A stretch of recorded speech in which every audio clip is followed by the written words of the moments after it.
La Maison-Blanche est sous pression pour réagir contre une attaque de drone qui a tué dimanche 3 soldats américains en Jordanie. Washington l'attribue à des milices soutenues par l'Iran qui opèrent en Syrie et en Irak. Des responsables de l'administration Biden se disent convaincus que l'Iran est à l'origine de l'attaque, sans donner de détails ni préciser ce qu'ils vont faire. Je ne vais pas télégraphier des coups de poing depuis le podium. Je ne vais pas non plus me mettre devant le président ou ses décisions. Comme il a dit hier, nous répondrons. Nous le ferons selon notre calendrier et notre temps et nous le ferons de la manière choisie par le président en tant que commandant en chef et nous le ferons en étant conscients du fait que ces groupes soutenus par Téhéran viennent d'ôter la vie à des soldats américains. Mais selon M. Kirby, une chose est claire. Nous ne cherchons pas la guerre avec l'Iran. Nous ne cherchons pas à entrer en conflit avec le régime sur le plan militaire.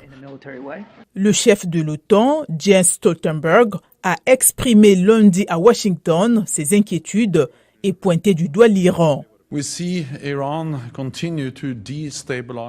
voyons l'Iran continuer à déstabiliser la région. L'Iran est aussi responsable du soutien apporté aux terroristes qui attaquent les navires en mer Rouge. Le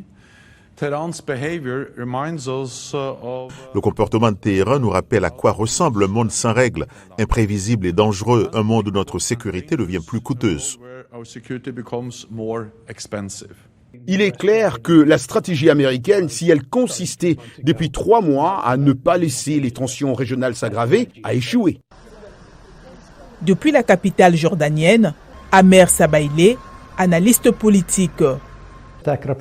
Cette attaque représente une nouvelle dimension du conflit. Le fait de viser les troupes américaines à l'intérieur de la Jordanie ou à la frontière jordanienne montre que la cible s'étend de la Syrie à l'Irak et maintenant à la Jordanie. Et quelle va être la réponse américaine? Nous avons perdu 3 âmes courageuses lors d'une attaque de l'une de nos bases. Je demande 1 minute de silence pour nos 3 soldats tombés au combat. Et nous répondrons.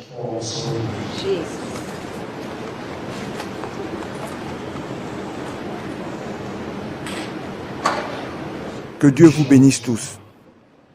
Tout repose sur les épaules du président Biden.